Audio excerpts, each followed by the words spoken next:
What's up, everybody? So, this week on Movies and Minutes here, I'm your host, Nabil Khan, your friendly neighborhood comic book dude.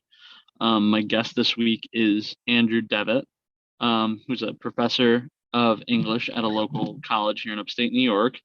Um, for some reason, at the start of our recording, some stuff got cut off. So, rather than just let it go and kind of have it jump right in, I figured I'd give you guys the little intro here so you guys would know what was going on. We weren't supposed to talk about Antman, but we decided to talk about Antman because how could you not when it came out this week? All the other things that I sent him were other films that came out this week. So, but we kind of jump right into Antman because we figure that's kind of the elephant in the room, and then we started talking about three other films, which you'll get to as we get to them. So, see you on the other side of this.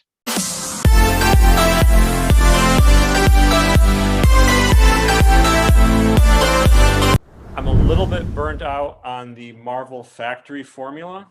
Yeah. I predicted story beats that were going to happen, and I've looked at spoilers for the film, and I accurately predicted just about everything, not 100%.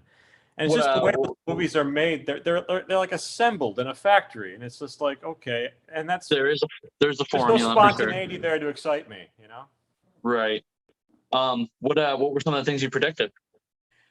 Well, there's the current sort of Marvel thing that, like, I knew that the daughter would be smarter and better than Scott, and that he would get probably dumped on and made diminished through the film. And Michelle Pfeiffer is a fantastic actress. I sort of predicted that she would outshine Michael Douglas in every respect, and that Ant-Man would not actually be allowed to be the hero of his story. He has to be rescued. I mean, that sort of thing. I sort of think, going back to the other two Ant-Mans, Scott's never really been the one to save the world on his own anyway. Yeah, true. He's always had the team. So it did feel like we got more Michael Douglas saving the world in this one than in any of the others up till now, though. And any of these Marvel films in isolation, it would be a nice thing. But when you look at the oeuvre as a whole, and the notes are all the same, it's just like, okay. There's a fair amount of, I guess, like you said, predictability. I think I'm along just because I want to see the end, but like we could probably still predict that stuff too. I mean, I thought the Loki beat the bad guy back. I thought the Loki series was just it could have been an hour. Oh yeah. And so when Kang was introduced in that, I didn't find him particularly interesting. I'm sure he did better in the film. I think that actor's pretty good. Jonathan Major definitely, like, he was definitely a lot more antagonistic this time around versus the bit he did in Loki, where he was just kind of like, he was just there. He was like, I'm the guy at the end here, but I don't really have any consequence. So yeah. But Ant-Man aside, I mean, if you do get around to watching it at some point, I think the consensus of most of the people there, regardless of if they liked or disliked the story, was that the visuals were beautiful. I think the living green screen that they used in that is what they tested out in some of the episodes of Mando, and then kind of took it to the next level with the whole quantum realm. So I also think if I'm watching Ant-Man, because I'm an old school Micronauts fan. Oh yeah. And Disney doesn't own Micronauts, the brand. So you definitely these are Micronauts, but not Micronauts, and I just want the Micronauts. You got to give Hasbro a call on that one, I think.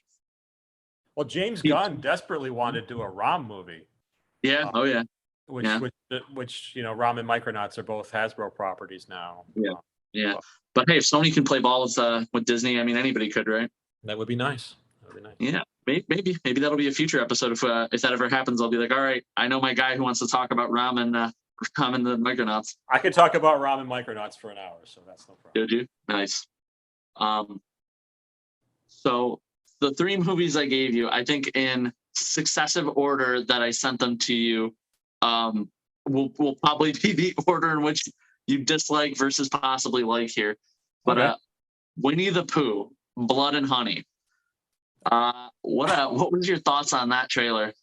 So I followed your instructions. I did no research on these films. I simply watched the trailers, and you're getting only my reaction to the trailer. Yep. The Winnie the Pooh trailer I had seen previously, and Had you? Okay. when I first saw the trailer, I thought, "Now that's funny," because I thought it was just a spoof trailer. Yeah.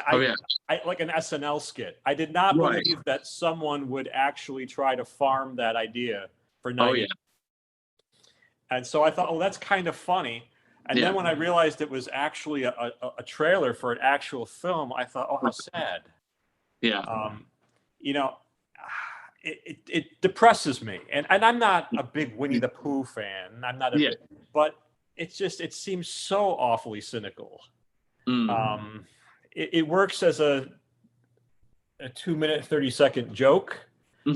I can't imagine sitting through a whole film of it. I just can't. And it looked really cheap. I've seen like good friends make movies direct to YouTube that had a higher production value look than this movie did. So I think it was I just get this sense that it's a really cheap cash grab, capitalizing on wanting to be the first person to utilize Winnie the Pooh now that he's public domain. So I was going to get to that for a second there. So I know part of the auspices behind that film was that they let that expire, which I kind of scratched my head on. Like if I were Disney, I probably wouldn't let any copyrights expire if I could help it, but maybe they couldn't help it. Well, they still have their Winnie the Pooh trademark. So you can have Winnie the Pooh. He just can't have a red shirt and no pants, I believe is the thing. I believe it's A.A. Milne's Winnie the Pooh. The copyright expires something like death of the author plus 75 years, I believe is the copyright law. So I'm sure Disney still owns Disney's Winnie the Pooh. Right. But the A.A. Milne Pooh is public domain. That's fair. So I also noticed too, both in the film and I think when I was looking up after the fact, Tigger did not expire with Winnie the Pooh when that hit. I don't know if I never read the original. Was Tigger in it? Yeah, they were all in. I have read the original A.A. Milne book because I was studying. Honestly, my introduction to Winnie the Pooh was Taoism. I studied a lot of Eastern philosophy in college, and there was a popular book about 25, 30 years ago called The Tao of Pooh. And it's about how Pooh reflects Chinese Taoism. I read that book, and I'm like, I've got to read the original source material. So I got to make a note of that book right now because I did not know that existed. That seems like something that'd be worth reading. Yeah.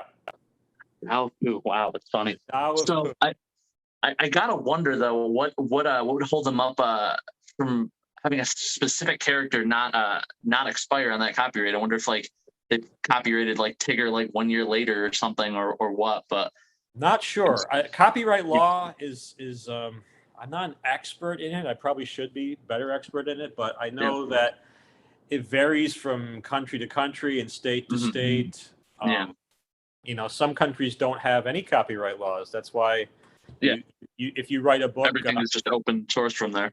I have author friends who just discover that their novels are manga, and from China, not Japan. They had no idea their books were being done. There's no copyright laws, just no, so they get no money. But it's kind of neat to see. It's neat slash kind of probably annoying if you're a writer and you're like, oh my god, somebody else made a thing for my work and I got nothing for it. But I will not be seeking out Blood and Honey on my own. I will not. You've seen it, correct? I have, and I'll give you a rundown in just a second on it. But my last question for you, just having watched the trailer, having some rudimentary information about Winnie the Pooh, what do you think if you had to glean this, the trailer and just overall, what do you think the story is about? Like, what's it getting at? Well, from the trailer, it seems that Pooh feels abandoned by Christopher Robin. He got a girlfriend or something and moved on, and sort of like Toy Story, left the toys behind. Right. It looks like a new gang of teenagers just coming to party in the 100-acre wood, and they were toys. Yeah. In the Milne books, are out for revenge.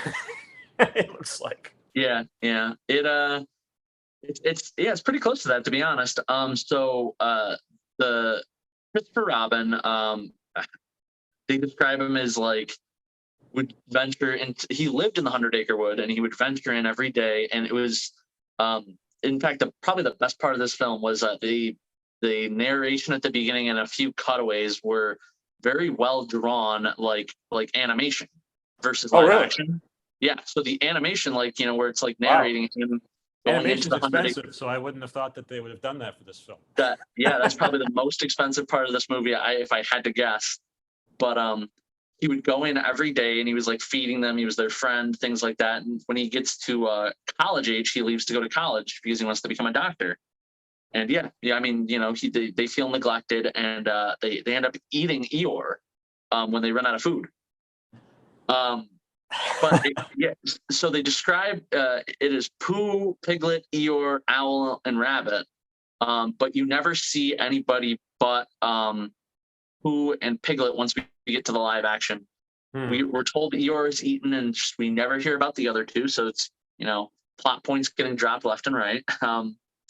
And it's a typical slasher. Like the kids are going for like an Airbnb at a house near the 100-acre wood, and Pooh just doesn't like people, and he it's very brutal though. They show you like everything. Like at one point he gets in a car and he drives over somebody's head. And they like cut to the face with the like eye popping out, and it was kind of very brutal. I'm not a huge slasher horror fan. I mean, I like it sometimes when it's done well. Yeah, like on Elm Street, that kind of stuff I like. But this would definitely not fall into this is like not even B. This is like Z-list horror. It would be like Grindhouse. Would you put it at Grindhouse level? Grindhouse is good. I mean, or better than this anyway. But it was pretty bad. I think even when I rated it, it was I think I gave it like a 2, like a 2 out of 5. I think that was generous. I'd probably go no. I mean, I don't know. I just felt the cynicism coming through the screen, and I don't know. Yeah, funny 2-minute gag, but I couldn't do it for a movie. And the other weird thing, I don't know if you've ever seen them. They do like these things at some theaters called they're like one night, 2-night events, and that's kind of how Pooh was released. It's not even a full release anywhere. Oh, really? So, yeah. I mean, like they might have extended it now. It's getting some buzz just for how bad it is. So I think some people are like curious to see how bad it is, but it's not winning any praise anywhere.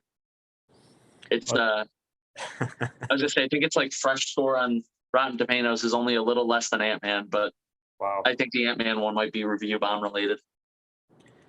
Well, Antman was critics. I think Antman has a high audience score. High audience score. The critics like said it was like the second worst one after Eternals. I know Disney's been having some financial trouble, so maybe the gift baskets to critics got cut from the budget. That was my take on it. Maybe. I mean, we'll never know. But so yeah, that was Winnie the Pooh. The second one, and this one I guess was based on a book as well. Was Women Talking. Mm-hmm. I believe that was the one I sent you. What did you think of that one? Well, out of the 3 trailers that you sent me, that one looks the most like a movie. Like something that will stay, something that has lasting, something that's not disposable. And I'll preface this by saying that it's probably not a film I will choose to watch, just because of the subject matter. I don't like watching. I think the story is important, and I'm glad they made the film. It's not something I would enjoy. Right. And it seems to me now, it said based on a true story in the trailer. I don't know the true story. But it looks like a community of like a religious community, isolated religious community. It looked like Mennonite, maybe. Definitely like in that vein. And the women are getting assaulted by the males, and they're out to correct that. Which, I like a good revenge story, but this seems a bit too real. And I don't like the subject matter.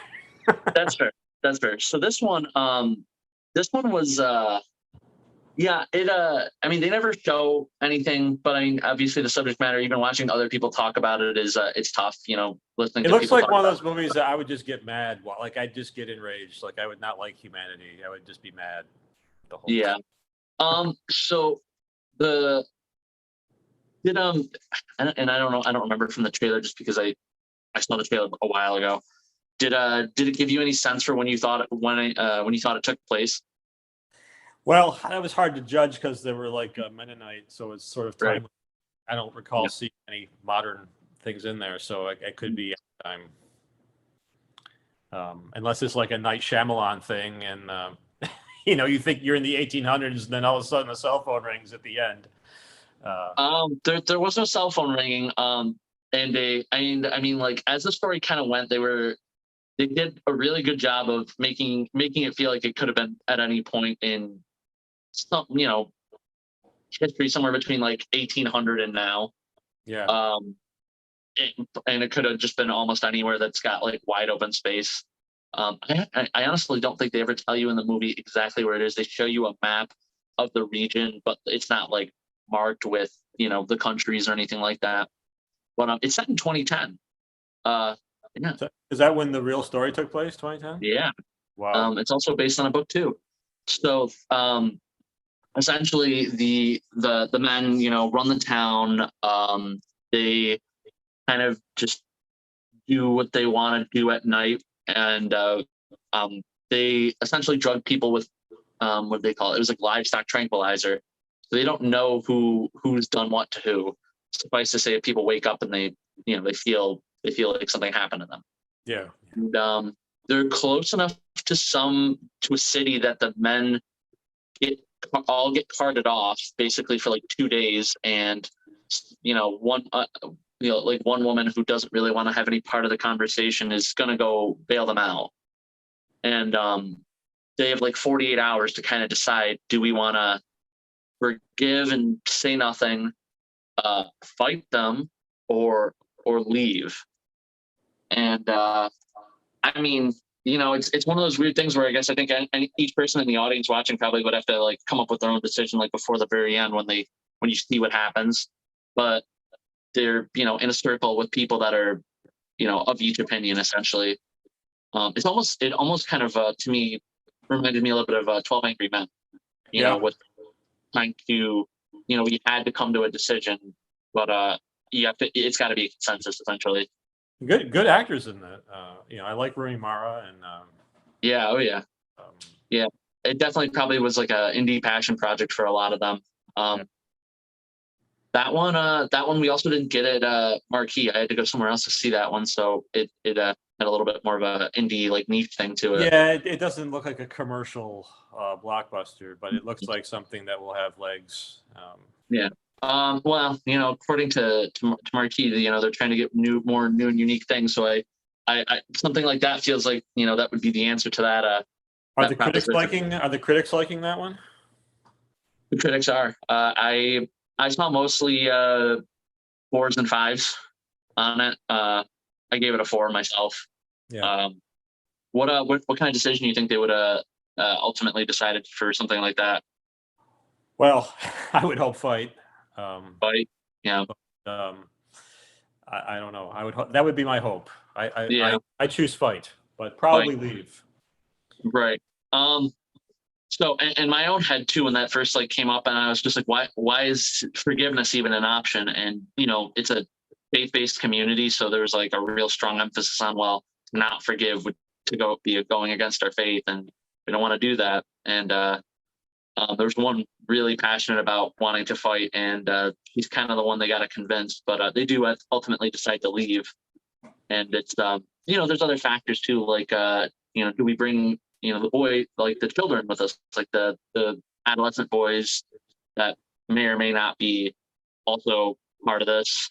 So there's back and forth about that too. I think at one point one of the moms drugs one of her own kids, like one of the boys, to drag him away because he doesn't want to leave.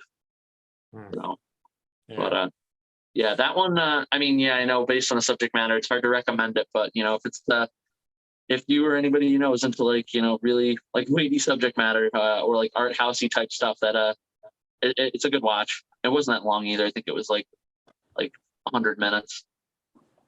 So Cool. the last one on the list, and I think you and I share a love of this personally, at least from what I know about you.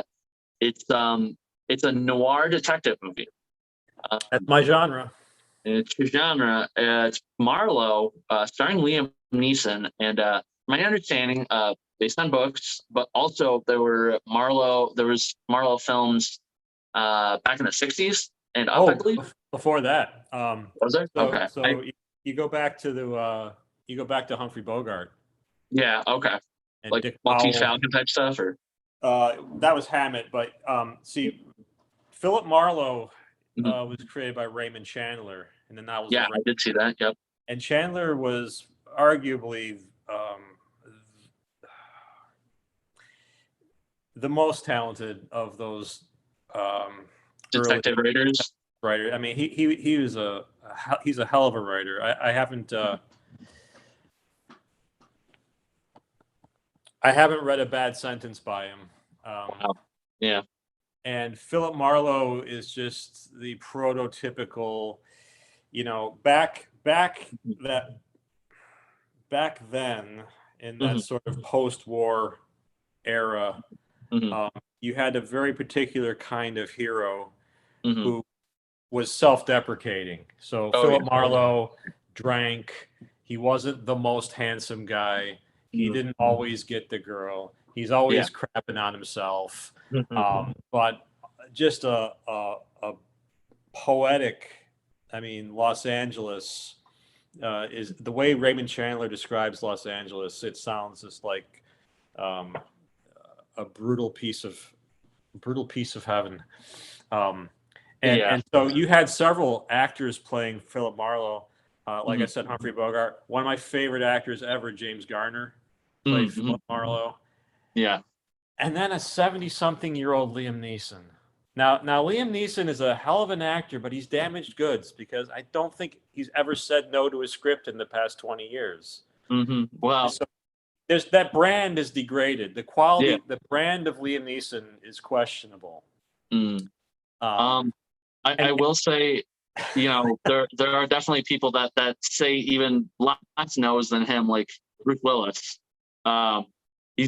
He's probably made like 100 movies in the last 2 years, and most of them are not great. Well, Bruce Willis, we kind of know why now. He was trying to bank. He's got a clock. But Philip Marlowe should sort of be eternally 38, and so right away I'm like, okay, you got a 70. And then I was watching the trailer, and I've read all of the Raymond Chandler novels, right? And this does not look like a Raymond Chandler book. No. So they must have, either it's an original story to the screen, or I know that there have been licensed books, people ghostwriting that I haven't read. It might be one of those. So that automatically is a kind of a, why not use Chandler? If you're going to make a movie, got Neil Jordan on board, who is hit or miss, but he can hit. I mean, I think he did Crying Game. I think that was his big. He's not a terrible director. No. And you've got Cole Meany. I was happy to see Cole Meany in the trailer. I think he's a good character actor, great character actor. Yeah. I'm kind of confused. Why did you leave Chandler out of this?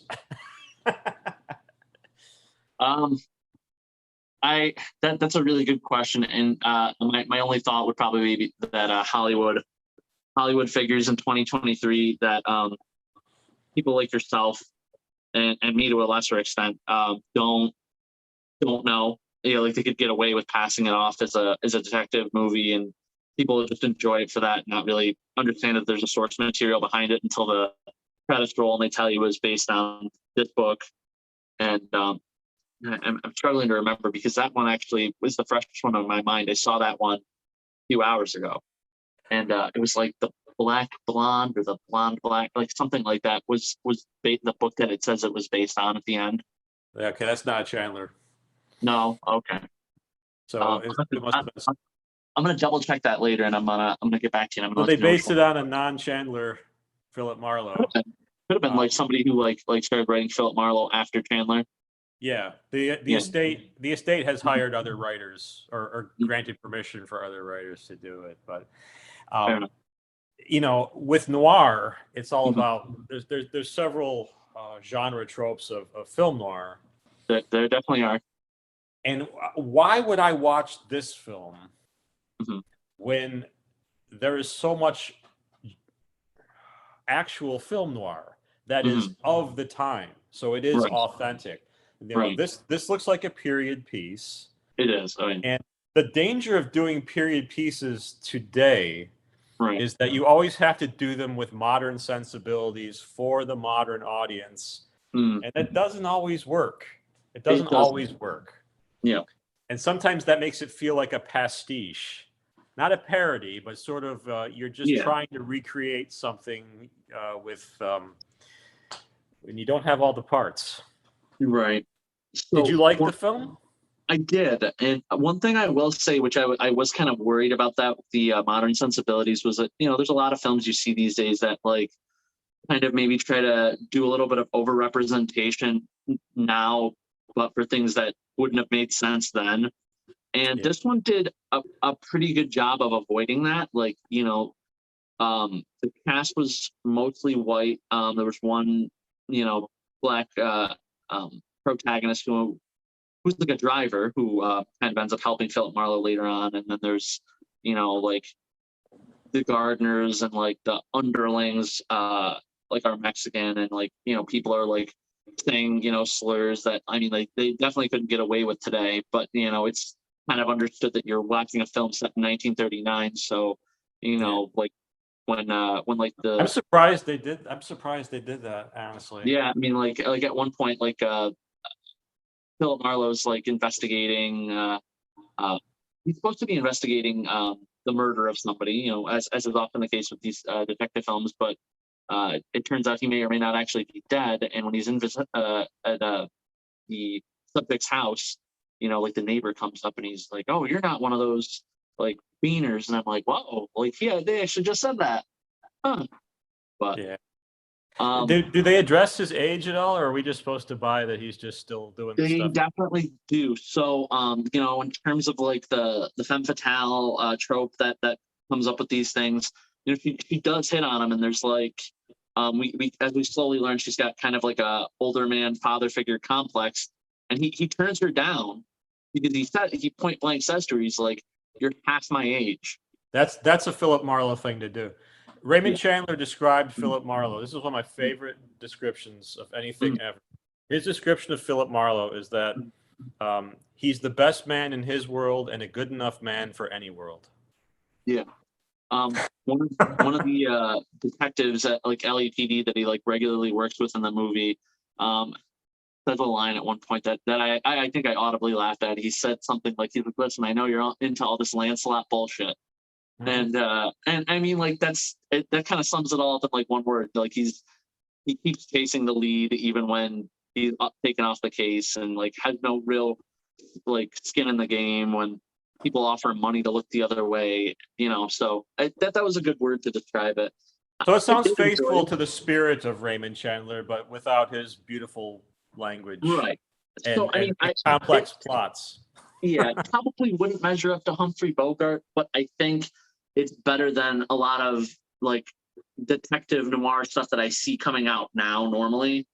A lot of times they do that, what they call it neo noir, which is that's in modern day, but it's There was one that came out a couple of months ago that had you got the guy who played Justin Hammer and Saoirse Ronan like trying to solve the murder of an Agatha Christie like play, and it's got like Agatha Christie in it, and like it was supposed to be set in like London for the time, and that one must have been neo noir because there was like way too many things that wouldn't really fit right for the time, but it would for the modern audiences, as you pointed out. Yeah. So like the head detective with his name is eluding me right now. He's in so many great things. It's like keeps getting shown up by like the upstart female detective, and then like the head of the play is like a billionaire black gentleman in like in like the 1800s, and I'm just like, a cool story, but not, if it was based on something, it wouldn't be accurate. So, but if any of those three today were things that I think you would like, Marlowe would probably be the closest. Yeah, that's the one I would, if I was going to pick one to watch tonight, I would probably pick Marlowe. It looks more nice. Yeah. And I probably will watch it if it comes on streaming. I'm sure it'll hit something at some point. I don't think it was a big studio release. It was like I didn't recognize any of the. I hadn't heard of it until you sent me the trailer. I mean, I didn't know it was out, and I look for stuff like that. So the marketing, they're not marketing it. So I think they just think there's no audience for it because I think the other thing is when they know they're lined up with a date of like a big Marvel Disney type release, I think they kind of just raise the white flag. And they dump it in February. Yeah. So I mean, like Antman coming out this weekend, it's hard to think that everything else would just get buried probably behind that. Yeah. So they just write it off and then hope to get some money on streaming, maybe. I don't know. Yeah. Like there's another movie, John Hamm's Fletch movie is wonderful. Yes. I loved it. I bought it. Oh, did you really? And no one's seen it, and people don't even know it's out. And I think it's on Showtime now. It's a great movie. So I'll be honest. Before I want to say before 2022, I had never heard of Fletch, and really? I actually have our mutual friend Al to thank for this. Because we were flipping through one day on movies at Ravenswood, and he was just like, we should watch Fletch. And I'm like, what's Fletch? And he's like, oh my god. So we watched the two Chevy Chase ones, and then I heard about the John Hamm one. I enjoy the Chevy Chase Fletch, but Hamm is much closer to the book. Yeah. The book character. I really had a hard time trying to tell. I wanna think that one was more just like a soft reboot, but it also felt like it maybe could have been a sequel. I'm not quite sure what they were going for 100%. Yeah, I think they did it right. I think they just made it its own thing. They just made it, and they're like, whatever you think this is, this is. Yeah, and it was shot in Boston. Looked good. Yeah. Good acting. Yeah, and John Hamm's really good. I wish he would do more stuff, to be honest.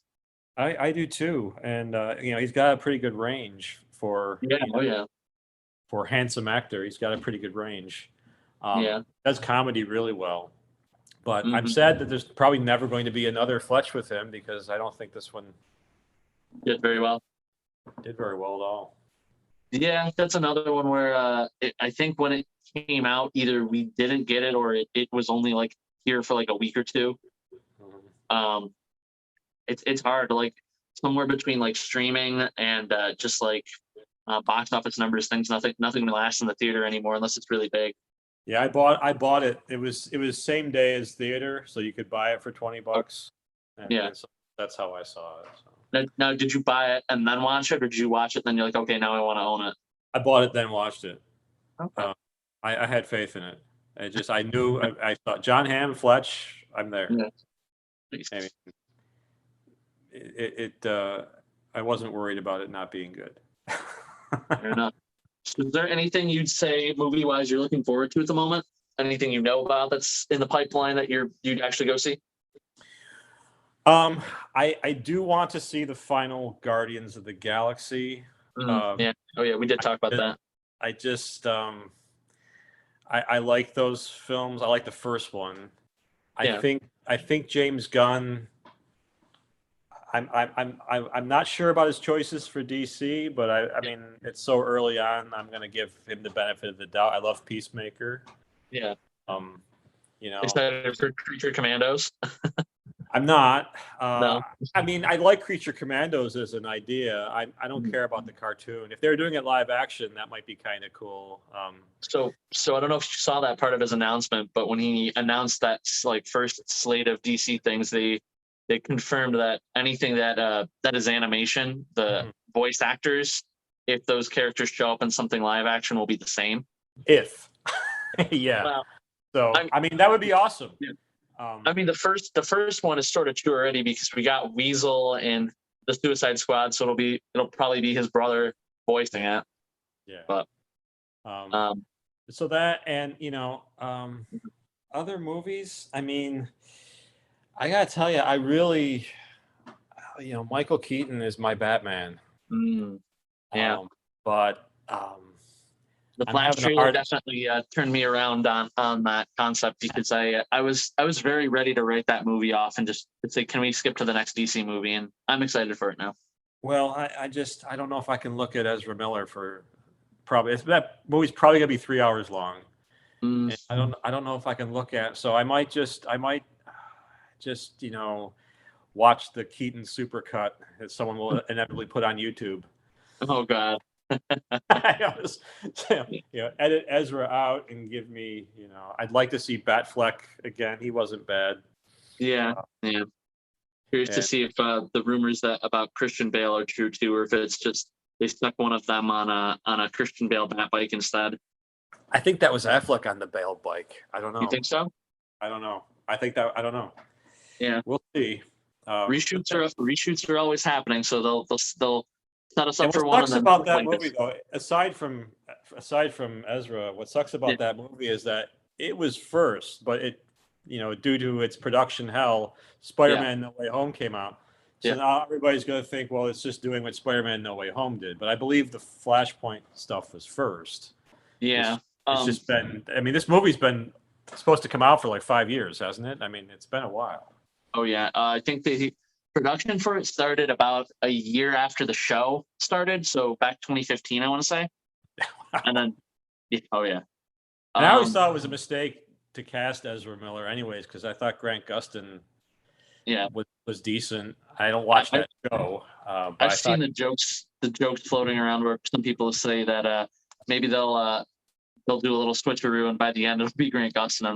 I'm sure nobody would complain. Yeah. I'm a big fan of the John Wesley Shipp Flash from the 90s, Yeah. That was the one thing that the Flash show did do. It at every opportunity found ways to bring back 90s DC people in roles in their show, including John Wesley Shipp as he was Jay Garrick, right? He did Jay Garrick. They had the Crisis on Infinite Earths TV event, and he ended up playing 90s Flash. Oh, really? From Earth 90. Yeah, cool. So he's wearing the old red suit and everything, and he runs into the regular Flash's Earth, and he sees John Diggle, and he accidentally calls him John Stewart. He's like, John, where's your ring? No, and then he disappears. Yeah, it's a shame that character wasn't John Stewart. Yeah, I think they had plans. The Green Lantern plans have probably shifted. Everything that DC's been doing live action wise has shifted every time. DC's got to get its act together. If nothing else, I like that Safran and Gunnar are at least trying to give us something cohesive. Versus every film is this is another one-off. Yeah, ideally. Because I think comic book people understand What If story or Elseworlds. It's DC's Elseworlds. Sure. We're conditioned to Elseworlds. But I think, Joe Q. Public, he's like, what's the difference between this Flash and this Flash? Oh, they're from a different, then why do I care? And that's kind of, you got to understand that my age, Crisis on Infinite Earths came out, my prime comic book reading, right? I was 12. 11 or 12 when Crisis came out. I thought that was the most awesome thing. So DC Comics for me has always been one universe. The multiverse ended, and we had John Byrne's Superman and the George Perez Wonder Woman, that era. And then when they brought the multiverse back in the early 2000s or mid 2000s, whenever the hell it was, I'm like, this is a mistake. They got rid of this for a reason. Because when you have a billion Batmen, why do I care about this Batman? Oh, Batman died. Oh, which one? The one from Earth Bazillion? So it just seems that there's no real investment, and so if you have 40 years investment in reading about a character and suddenly there's infinite numbers of that character, then dramatically, I think that cuts it down. I know creatively people say, well, we can tell all these different kind of story, but if you're a good writer, you can find a way to tell the story you want to tell without everything being a multiverse. Yeah. I had this conversation, a similar conversation with somebody the other day about the X-Men. And the X-Men has always kind of suffered because they tell these great, like, big bombastic stories, and then the creative team gets handed off to the next person, and then it's, we're going to do our own thing, and don't worry about what that last run did. So it always kind of makes you question, do I read this because I like it and ignore the fact that it's probably not going to be connected from, when you start in the 90s and you're looking at it in 2023, or that's a modern writer problem. Here's my take, and people can disagree with me for sure, but and as a writer myself, if you're hired to take over a legacy character, your job is to shepherd that character, and to try to preserve that. Of course, tell the stories you want to tell, but that's not your character, right? And I had an unbroken run of Batman comics from when I was a child to Tom King. And I know people love Tom King, and I'm not saying Tom King's not a good writer. I'm not. But what Tom King made Batman into Tom King. Tom King knows how to write Tom King. And so I'm reading this Tom King Batman, and I have friends who love the run. I'm like, it's not Batman, it's Tom King. And so I stopped. I actually packaged up my Tom King run, and I mailed it off for free to a guy I knew would enjoy him.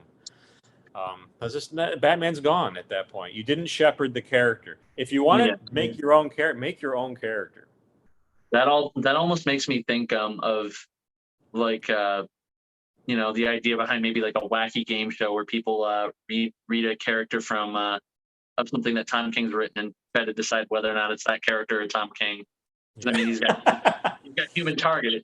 Is it Tom King or Human Target, or the Vision, or I think he even did Mr. Miracle. Yeah, so he's touched a lot of characters. And I don't think he's a bad writer at all. I'm not saying that. It's just I wouldn't take that approach. I would preserve the character because it's not my character. You're hired to keep. Comic books is a unique medium. I don't know of any other medium that has been running this long, telling the same stories for as long, as comics have. And so with comics, you get retconning. You get, Kang has been retconned many times. He was Rama Tut, was that his name? So he was his origin is a retcon. Yeah, I mean, because there's an origin for every version. Yeah. And so every time they want to make a new character, they can kind of just say, well, it's a new character until we want to make it Kang. and that's kind of what made Kang a unique character. But now that's every character. Yeah. Like I'm a big Spider-Man fan. Okay. Huge, and I Spider-Man was my favorite superhero when I was a kid, and I collected Spider-Man. And I used to go out and find cans, soda cans, on the side of the road, so I could exchange them for nickels to buy Spider-Man comics. So I would go out and, because I didn't have any money when I was a kid, and I would go hunt for cans. 60-cent comic, I got 12 cans, I could get Spider-Man. So and so now there's like infinite Spider-Man. Yeah. And it's like, how many Peter Parkers are there? I like Miles Morales. But they wisely made Miles Morales his own character. Yeah. But there's so many Peter Parkers. Like, okay, Jesus, I don't care anymore. It's really funny that you picked that particular one to point out too, because I just saw it today, and I'm sure you've seen before, like Marvel in their Infinite Wisdom comic-wise, every month they have some kind of different theme for variants across different books, and you'll see covers on a title that don't pertain to the comic at all. And like for example, they've got like I think this month is Planet of the Apes, because Planet of the Apes is going to be a Marvel comic coming up, but you'll pick up an issue of X-Men with a variant cover that's got apes all over it. That makes you think it's about that, and it has nothing to do with it. But let's not even talk about comic covers. They used to sell they're just random cover. Okay, this book, I love this cover. Oh yeah, Dazzler. I got this book for this cover because I like Dazzler. Dazzler's not in this book. No, not even a little bit. But the reason I bring it up is they're doing I want to say, I think it's April. They're going to do variants for making other characters into Spider-Man. So you're going to see Storm Spider-Man. You're going to see, I don't know. Thor Spider-Man is going to be one of them. But that whole month, it's Spider-Verse variants of different characters. Yeah. No. Oh, they lost me. I mean, you look at comic book covers from the I sound like an angry old man. You look at comic book covers from the 70s or 80s. They showed like a scene from this, like that was going to sell that book. That's what the book is about. This character's in this book. You know, when I was a kid, if Nick Fury was on the cover of a comic, I tried to buy that comic. Mm-hmm. You know, because I knew Nick Fury would be in it, and I thought Nick Fury was cool. Yeah. Now I think editors just have a pool of covers, and they just pick one and slap it on a book, and then there's all the variants and you know, that whole thing, and it's just. I mean, I understand collectors like that. I guess I'm not a collector. I'm a reader, or was a reader, and it's just too much. I just want a good story with a character I care about. And, that's sort of my approach to movies. I mean, in addition to comics, but I mean that's kind of why I go see as many as I do, because I like the hope that I'm gonna come across a great. You go see a lot of movies. I do, yeah. I mean, like, because I'm chasing the high of like finding the one that's like, oh yeah, here we go, like something really good. What's been the best movie this year is short, but what's been the best movie this year so far for you? Best movie this year? Ooh, that's a tough one. I've got a list. Let's see what's at the top of the list right now. Best movie of the year. So, you want to take a guess at how many I've seen this year so far? Oh gosh, probably. How many days has there been? 50. I'd say you've seen at least 40 movies. You're giving me too much credit. So we're at 17 as of today. Oh, okay. Yeah. Let's see here. Best movie of the year. Man, that's really tough. I